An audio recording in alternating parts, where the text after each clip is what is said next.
Okay. Dapat humarap siya today. Pero ang sabi po ng taga-ICI, ang kanilang spokesperson, may sakit daw May ulit. sakit. You will not- At yung mga postponement na ito, hindi ako magtataka kung pagbalik ni Bernardo, iba na ang Iba na kwento. ang kwento. Yun. Yan ang ano. Nanunostra na eh. Alam na nitong si Manong Nako, yan ang ako ba sinasabi natin.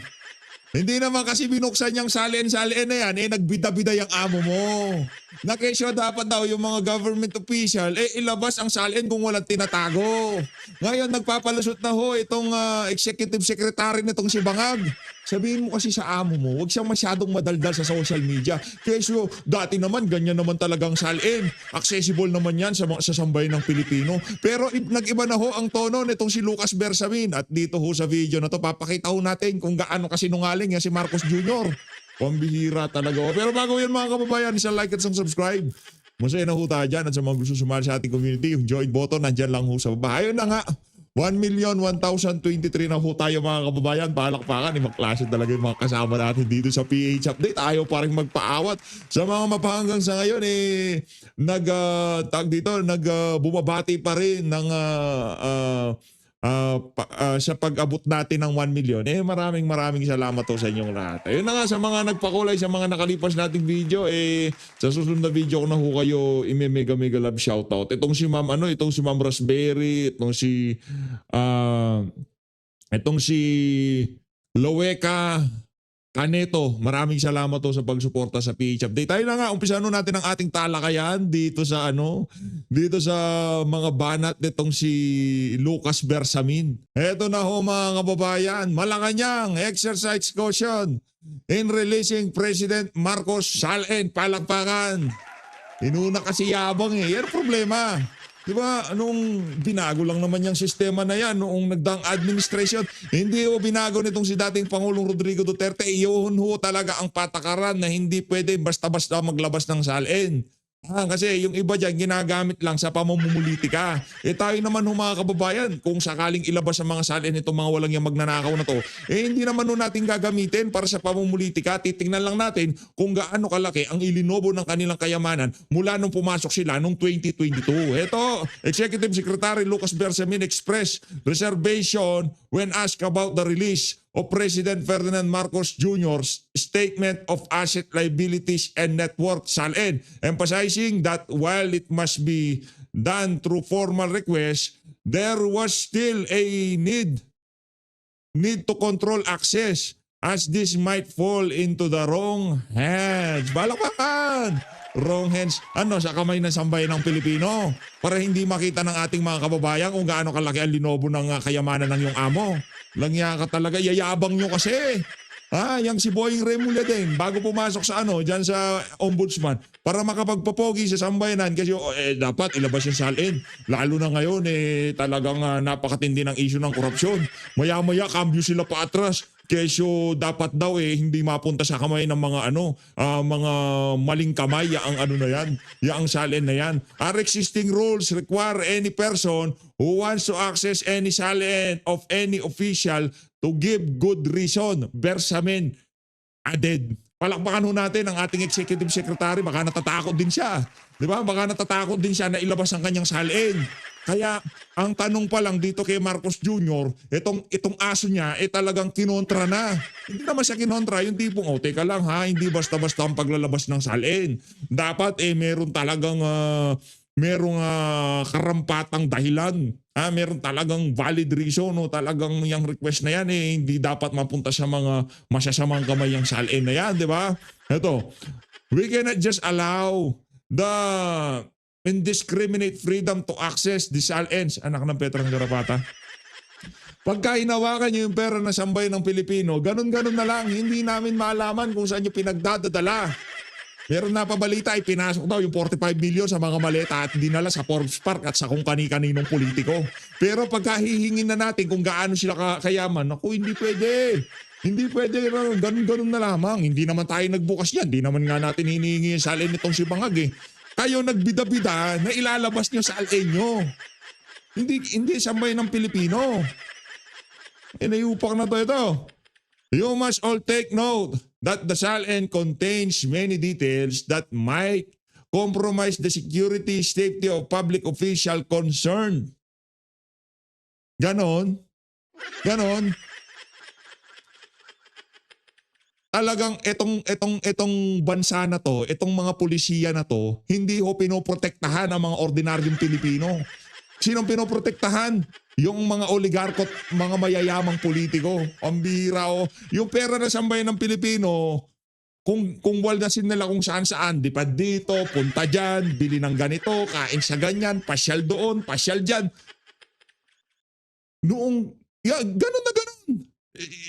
Ilalagay nila ho yun sa ano na yun, yung pagwaldas nila ng pera na yun, ilalagay ho nila sa kanilang MOOE, Maintenance and Other Operating Expenses. Di ba? Oh. Doon nila dadalhin yung mga ano na yan, yung kaperahan na yan. Ngayon, pagkatatanungin na natin sila, ginamit nila yung pera na sambayan ng Pilipino. Nung tatanungin natin sila kung gaano sila kayaman, teka, hindi basta-basta pwedeng ilabas yung salin namin. Kung yung mga address, wala kaming problema dyan. Takpan nyo lang. Di ba? Takpan nyo yung mga address, yung mga sensitibong pangalan ng mga minor de edad. I-liquid paper nyo, walang problema. Di ba? Kaso, ang issue ko talaga natin dito, no? Napakainit ho nitong issue ng korupsyon at merong napabalita na talagang bumabaha ng pera dito sa mga bahay dyan sa Forbes Park. Ngayon, hihingi na natin. Ang dami ho nilang palusot. Hindi naman taong bayan naglabas ng issue na yun. Nagbida-bida yan si Boying Remulla, nagbida-bida yung amo mo, ngayon biglang depensa ka. Di ba tinanong pa siya ni Ivan Mayrina, Sir, willing ho ba kayo na ilabas ang salin nyo? Pangunahan ng inyong gabinete na kayo ho ang manguna na maglabas ng salin? Of course. Ganun pa siya, di ba? Tapos biglang kabyo to si Executive Secretary Lucas Bersan. Mag-usap-usap muna kasi kayo. Sabihin mo sa amo mo, kahit isang gabi lang, tigilan niya yung pagpupulburo niya. Mag-meeting naman kayo. Para ika nga, in sync yung pinagsasabi nyo sa media, sa publiko. Lang niya ka, Lucas Bersamin. Tandaan mo na wala ka pa rin ambag sa sambayan ng Pilipino. Oh, dito tayo kay Bangag. Sa bagay, may interest kayo sa pamahalang kaya ganyan kayo kung makapagpakaaso dito sa presidente na to kahit alam nyo na mayroong problema dahil dyan kayo kumikita. Yung magagawa natin, racket nyo yan. O, ito mga kababayan, punta ho tayo dito kay Bangag. Ang yung Bangag to. Oh, pakinggan ho natin to mga kababayan. 2,000 silid-aralan ang nabuksan na. Ilang libo? Mahigit 2,000 silid-aralan nang nabuksan na. 2,000 ha, ito. Hihigitan pa natin ito dahil talagang kakaawa ang Moments later. unang-una, classroom. 160,000 ang kulang natin na classroom. 60,000 ang kulang natin sa classroom. Kakabida mo lang nakapagbukas ka ng 2,000. Oh. Ano nangyari yun? Ano nangyari yun? 3 taon ka na, inutil ka, lang yakang purpul-burn kasi nasa utak mo Antakin mo 3 taon ka na, tapos magtatanong ka paano nangyari yun. Hindi, sa bagay, ang strategy pala, maisisi na naman sa mga Duterte. Yan ang mga bangag, di ba? Hindi ko sila yung tipong take ownership. Ako magtatrabaho dito, trabaho ko na to, akin na to, di ba? Hindi ganun Yung tipong, ano nangyari dito? 3 taon na kami sa administrasyon. Lang yan. Kasalanan pa rin ni Duterte. Ba't basta't pinabayaan na lang? 52,000 silid-aralan. 52,000. 52 yung dinig ko Correct ako kung mali ako. 52. Tapos kesyo may 100,000 daw kakulangan sa classroom. Anak ng Pedro ng bata. 3 taon na siya. 3 taon na siya niyan sa administrasyon. So pagka wala siyang nagawa, walang naita yung classroom sa kanyang administrasyon, okay lang. Basta isisi natin doon sa mga nagdaang administrasyon. Hindi lang kay Duterte yan, kay Pinoy, kay Gloria, kay Erap. Yaang hong problema natin sa ating edukasyon, ano ho yan? Hindi naman ho nag-accumulate sa isang administrasyon. Henerasyon ho binilang bago talaga umabot tayo dito sa punto na napakalala ng ating estado pagdating sa edukasyon dito sa bansa na to. Rekta ho tayo dito kay Evan. Pakinggan nyo ito mga kababayan. Lalabas na naman ang pagiging bangag nitong si Marcos Jr. Game. Mahiya naman kayo. Palakpakan ho sila, standing ovation. Pero sino ho nga ho bang pinatutungkalan ninyo dito, Mr. President? They know who they are. They know who they are. They know who they are. They know. Alam nila kung sino sila. Mahiya naman kayo. Alam nila kung sino sila. Oh. Ibig sabihin, alam nila kung sino sila at kilala ko sila kung sino sila. Alam nito si Bong eh. Oh, tuloy mo They are, Brad. meron naman dyan talagang mga notorious. Matagal ng ganito ang ginagawa. I'm sorry, but they will have to account for their actions. 1 minute later. Ang tanong ko siguro ngayon, is President Marcos going to crack the whip on those responsible? You cannot fix the problem without knowing who to blame. Yes.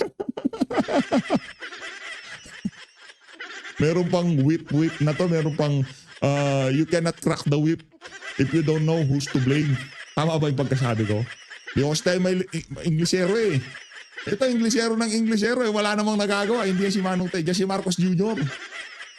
Hindi daw natin pwedeng panagutin kung di nating kung hindi natin kilala kung sino ang babanatan o paparusahan. Lang yung Marcos Jr. na yan. Tapos maya-maya kilala naman nila kung sino sila. Bangag talaga. Ayan nga mga kababayan, lipat na ho tayo. Yan lamang, yung tipong isang interview, mekos yung mga statement itong bangag na to. Yan. Ngayon, kung sambayan ng Pilipino, sasabihin niya ngayon, lalabas niya sa leeg niya. Tapos ang executive secretary, sasabihin naman, iba naman. Aba, mag-isip-isip na ho kayo, magtanong na ho kayo kung nasa tamang katinuan ba yung mga opisyal ngayon sa ating bayan. Kasi pwede ho natin banatan dito itong si Lagdameo, pwede natin itong si Bersamin, pwede natin sabihin na, Hoy Bersamin, sabi ni Marcos Jr., willing siyang ilabas niya ang kanyang salin. O kung ilabas na yan. Pambira, oo. Ngayon sasabihin mo, kesyo ka dyan, meron kang reservation dyan na dapat talaga ang paglalabas niyan pa rin, napaka-secretive pa rin. Hindi kahit sino pwede pa rin makakita ng Mark my word, matatapos ang administrasyon na to, hindi natin makikita ang salin. At kung makita man natin yung salin na yan, sigurado, ika nga, naayos na. Kayo naman, napalipad nga si Tatay Digong ng ganun-ganun nga lang di ba? Pati yung ibang mga kasama niya, walang tsinelas, nagawa ng paraan, walang visa, walang pasaporting iba. Nandun sa The Hague, Netherlands, yan pa kayang buwisit na kapirasong papel na yan, lalaman ng kanilang mga ari-arian ang hindi nila maayos. Napakalaking kalokohan. Ito tayo, dito tayo kay Manong Ted. Game!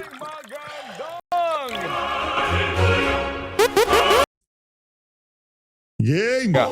Sa kahihinatnan po nitong mga kaso na dapat pong harapin ng mga sangkot sa pinakamalaking iskandalong ito ng korupsyon sa ating bansa, bagamat magsisimula na po ang proseso nito, pero mukha pong ang magiging narrative dito at the end of the day, ang sinasabi ng ating mga nakakaugnayan ay hindi na bale. Ang importante ay hindi na maulit ito. Nako! Teka. Okay. Hindi na Ang hirap, maulit. no? Basta. Pero hindi yata ako papayag na walang makukulong at mapaparusahan. Ako, yung palusot nila, hindi na pahabain na lang natin usapan guys. So, basta, ang aming pinapangako, hindi na mauulit ito. Kalimutan nyo na yan, Sambay. Hindi ako po pwede dun sa hindi naman na mauulit. Kaya wala nang Ang importante, mapapanagot. hindi na mauulit yan kasi inaayos na yung pambansang budget. Ay, hindi. No, I'm sorry. Ang importante, hindi na mauulit yan kasi babawasan na natin ng hanggang 25 to 30% ang bawat proyekto ng DPWH. No, I'm sorry, Mr. Chair. Hindi na mauulit yan kasi idadaan na sa lahat ng Regional Development Council ang mga proyektong ito. No. I beg to disagree, Mr. Chair. Hindi na mauulit yan dahil magbabantay na ang ating mga kababayan. Hindi ako papayag, Mr. Chair. Hindi na mauulit yan dahil ngayon mula Wala na yan, Mr. Chair. Hindi pwedeng ganyan. na ang bayan dito sa mga katiwalian na ito. Puro ka PR, Mr. Chair. Nanggigigil ako sa'yo. Ha? Sa mga taga You Bulacan. sounded like them. Opo. Oo, Hindi na nasapian mauulit ka yan. nila ha. Nasapian ka nila. Nasapian Nitong na mga ata. nagpapanggap. Wala pang undas. Oo, nasapian ka nitong mga nagpapanggap at nagpipiling malinis. Ay, naku, papayag ng gano'n. Papayag ba kayo ng gano'n, mga kababayan, mga kapatid? na yung litanya na hindi naman na mauulit, aayusin. Hindi tayo papayag dyan. Tayo ika nga pagka walang napakulong dito sa ano na to. Hindi, ayoko yung mga kontraktor. Ayoko yung mga ex-district engineer. Mga buwisit na kontraktor at district engineer na yan. Wala akong pakialam sa kanila. Kung gusto niyo silang pakulong bilang bonus, okay lang. Pero dapat may makulong dito. Ang gusto kong makulong dito, speaker at saka yung appropriation chairperson. Maliban doon sa dalawa na yon, pagka nakulong yung dalawa na yon, okay, quits na tayo. Bahala na kayo kung pakulong nyo pa yung dalawa na yun, yung mga district engineer na yan. Makulong sila kung makukulong sila. Kasi una sa lahat, kung dyan pa lang sa House of Representatives, inayos na yung budget na yan, yung implementation, yung mga proyekto sa kanilang mga distrito, binintayan nila. Wala ho tayo dito sa punto na to ng ating buhay na kung saan ninakaw yung pera natin. Itong mga walang yung congressman na to. Di ba? Ngayon, kung makukulong lang yung si Bryce Hernandez, yung Diskaya, wala kwenta yan. Anak ng ano pa rin, at large pa rin yung mga walang yung magnanakaw na crocodile. Nako, napakalaki kong kalukuhan yan. Kaya sinasabi ko sa inyo dito, pagka ang pinakulong lang district engineer, yung mga dilis, mga sapsap, ika nga. Diba? God save the Philippines.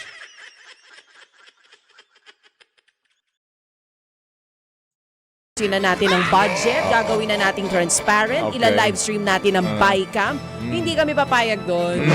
Ano ba gusto mo mangyari? Gusto ko may makulong. Kulong! Bilisan nyo magpanagot. Tagal na nagtatanong na nga dito si Ruth Cabal kanina Ano sabi ng niya? Pasko.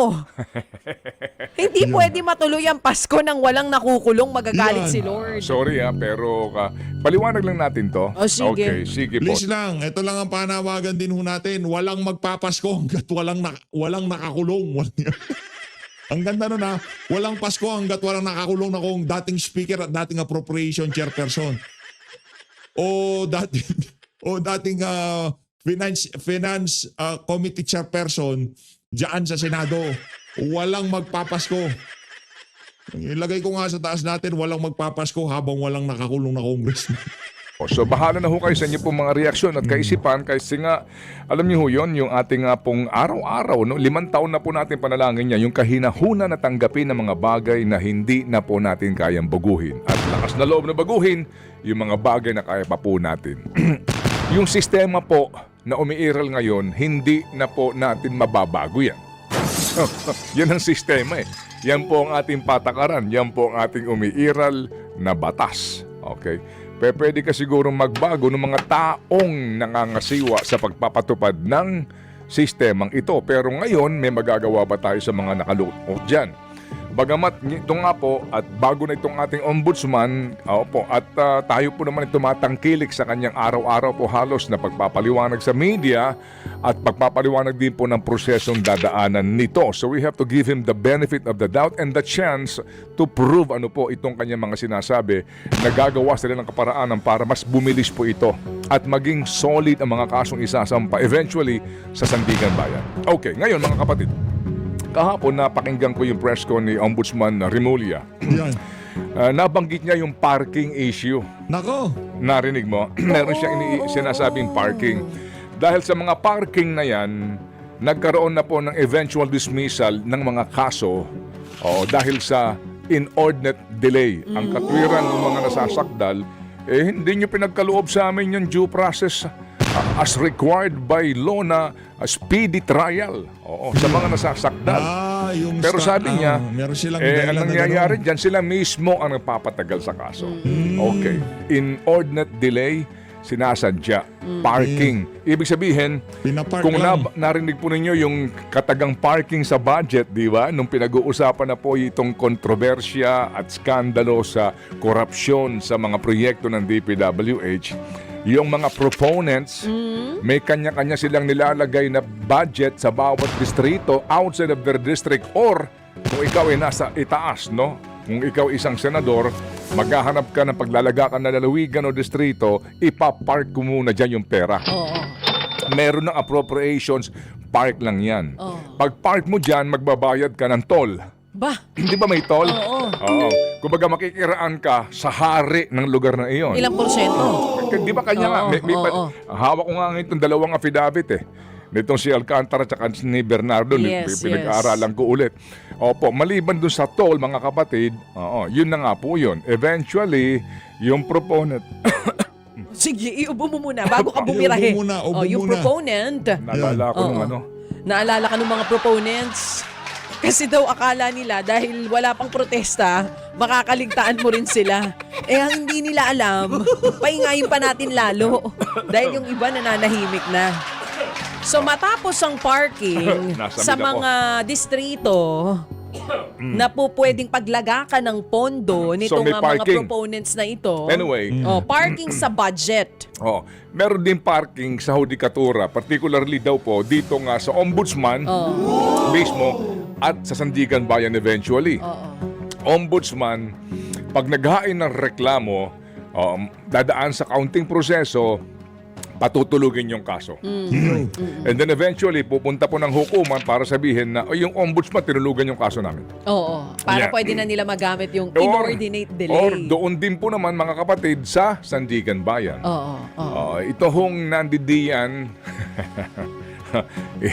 pag pinag-aralan nyo yung mga decision nila, mas marami po silang inakwit. Kaysa na mga- kinonvict. Kaysa na-convict. Yung na-convict, ito ho yung mga ang ninanakaw sinasabing maliliit na halaga lang. Mga 80,000, ganyan. Yan. Anyway, so pagdating sa Sandigan Bayan, ganun din po nangyayari. Hindi na po inaasikaso, tinutulugan na hanggat sa lumamig yung issue, magkalimutan, Magkalimutan. at pagkatapos po niyan, meron na desisyon pabor sa akusado. Kasi nga ang bayan nakakalimutan na po yung balita at issue. Yun po ang sinasabi. Parang- Sinasadya mismo yung delay. Oo, ang Parang ginamit yun nangyari kay Juan Ponce Enrile. Mantakin niyo ho yun mga kababayan. Pinakatagal-tagal. Ngayon, kailangan na desisyonan kasi umiinit na naman ang issue ng korupsyon. Madaliin natin. Para ilabas natin ang desisyon ng Biyernes, Sabado, Linggo, Lunes. Tapos na yan. Di na pag-uusapan ng Lunes yan. Kasi pag yan, ilinabas yung desisyon na yan, Lunes, the whole week pinag-uusapan yan. Baka kung ano-ano pa maungkat, baka mga ebidensya maungkat pa. Kung ano yung strategiya na ginamit nito nga si Juan Ponce Enrile, gano'n lang din gagawin ng mga ibang akusado dyan, lalo na yung mga mayayaman. Yung mga dinadalhan daw di umano ng milyon-milyon na mali-malitang pera sa Forbes Park, sa mga mansyon nila dyan sa mga exclusive subdivision, di ba? Ganyan yung strategy. nga na salita kahapon ni Ombudsman Remulla, sobrang nakakabahala ito. Okay. Sabi din niya, daming kapabayaan. Dapat may paraan para matukoy kung sino ang may pananagutan. Doon sa parking. O hindi lang sa parking, maging dun sa nangyaring inordinate delay. Okay. At sinasabi kasi niya na umabot na daw po sa 600 Wow. billion pesos ang nalugi po sa gobyerno dahil sa mga kasong na-dismiss sa korte. Nawindang yung mga press na nandoon sa kanyang press conference kahapon. Ang tanong nga nila, MB po ba yan? Billion? Oo, 600 billion pesos po. So, parking, delay, pagpapahupa. Kasi nga po, ito, sa oras na 6:25, Ay, teka. Nako. Biting kami. 25 minutes after 6 o'clock. So, kung pinaputok mo yung balita, ikaw ang nag-expose ng anomalyang ito, mahiya naman kayo, etc., bla bla bla, launching po ng isumbong sa Pangulo, at eto ng sitwasyon. Ang tanong dito is, paano mo ito ngayon tatapusin o paano mo ngayon ito makokontrol ang narratives nang hindi umabot sa inyo itong kontrobersyang ito? Yan. Paano? Yan. Talagang itong si Manong Ted, talagang kitang-kita ho na gusto ho nilang makontrol. Gumawa ng ICI. 'Di ba? Yan si Boying Remulla sa just sa ombudsman. Tapos ngayon, dito naman sa issue ng Salen, dinidribble nila. Oh. Mamaya po, papaliwanag natin yan. Yan. Abangan. Pas-suspense Oo, itong kasi si itong Manong ICI Ted. na ito, Oh. ito lang po. Si Roberto Bernardo, yung USEC ng DPWH. Tandaan natin si Bryce Hernandez ang unang kumanta. Okay. Tumatanggi si Alcantara. Eventually si Alcantara, Oo, nag-execute ng affidavit bagamat hindi pa rin po as in tell all, pero meron na siya binabanggit doon, pati yung scheme.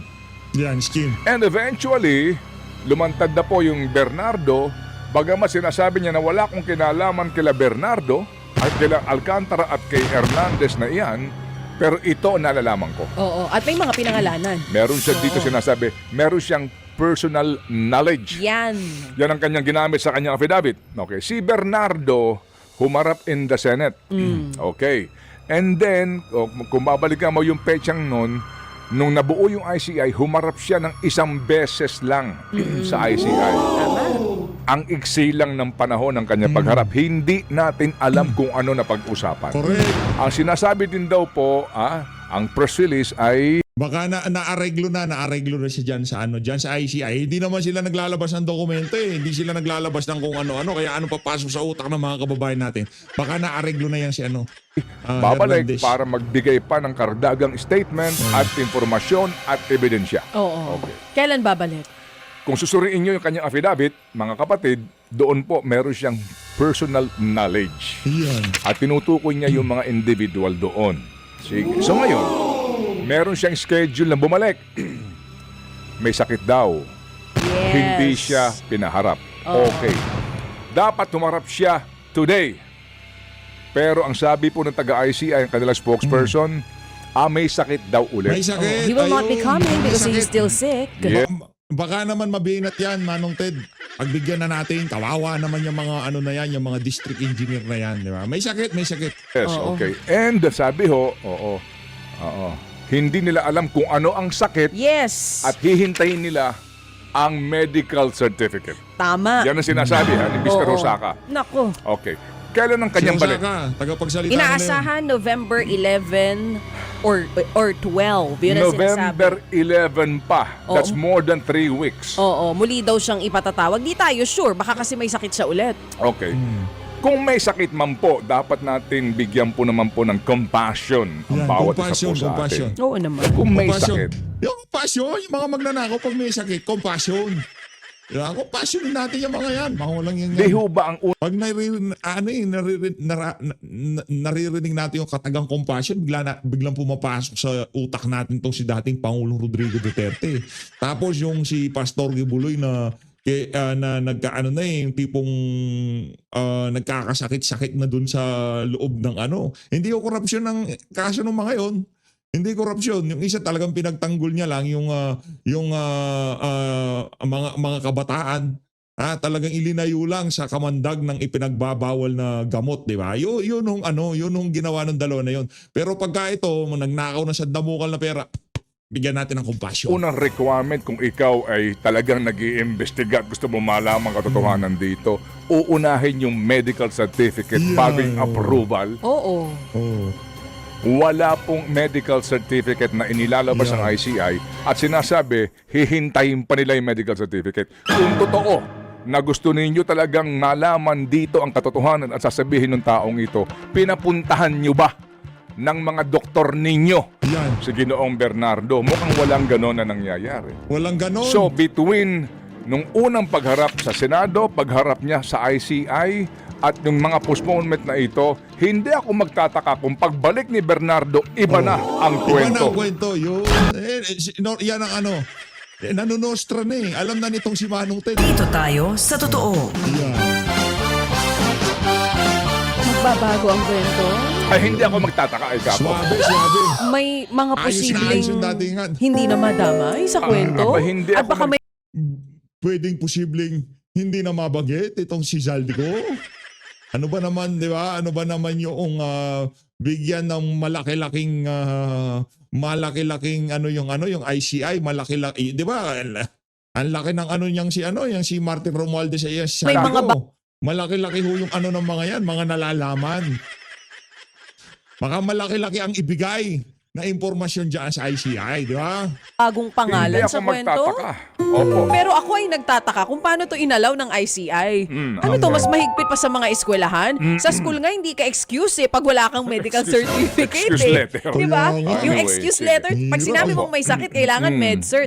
Diyan sa inyo, okay lang kahit walang med-cert? So, kumbaga din po, Suwabe. kasi kung haharap itong si Bernardo at meron siyang mga sasabihin na karagdagang informasyon, and eventually kung masasa publiko ang kanyang affidavit, muling pag-uusapan ng bayan ito at muli pong iinit ang issue Yan. na gusto ho nilang kontrolin. So feeling mo, baka may Na gusto magbago? nilang kontrolin yung narratives dito na humupa ng humupa.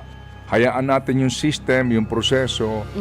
Okay, huwag kayong mag-alala kasi umaandar ang sistema. And eventually po, ang importante, hindi na ito maulit. Yun. Importante, hindi na maulit. Yan ang importante. Mga ilang no-show up kaya bago siya lumabas ulit? Kasi pangatlong beses na to. So bakit ganito ang kaisipan? Oh. By the way, hindi ko kaisipan yun, ha? Kaisipan yun ni Erwin Ocana. Oo, Yan, oo nga, yan, na-text Ba't din sa ganito iyo. ang kaisipan? Oo. Kasi nga, bulag tayo sa ICI. Wala Bulag, tayong ano hindi eh. natin alam eh. Hindi ba? Kaya ang Correct. dami pong mga, kumbaga, there's a vacuum. Kung sa vacuum na yun, pumapasok na ang kung anong-anong kaisipan. Hindi po ba? Kasi nga, hindi sila transparent. Okay? Kaya po, gantong kaisipan. Kaya, ang sabi natin, okay boy, tama nga. Hindi tayo magtataka. Diba? Kung pagbalik ng taong ito, iba na ang kanyang tono. Correct. Ah. Sa tinagal-tagal po ng mga postponement na ito, di mo na alam kung sino-sino ang kumakausap sa kanila. Correct. Kasi yung mga nagbabangkit ng mga pangalan dyan at kung ano man, nga between noon hanggang ngayon, ilan na ang kumausap dyan Yeah. para kumbinsihin na magbago ka ng statement mo. Yung. At kami na ang bahalang tumulong sa iyo o sa iyong pamilya pag nagkataon. Yan po mga kaibigan. Ang tawag ba dyan part of the system? Think about it. Dami mo agad na-share na information about Bernardo. Okay, sige. So Oo. mga kapatid, sandali po lamang. Meron po lamang tayong katanungan dito. Kapatid, Ayun na nga mga kababayan, dito na una tatapusin ang ating reaction video. Maraming salamat po sa pagsuporta sa PH Update. Mag-ingat po kayong lahat. Mahalin natin ang Pilipinas. Saludo dito kay Manong Ted Filon. Palakpakan mo muna natin. Grabe yung mga pagsalansan niya na yun. Ibang klase talaga. Oo, pakahusay.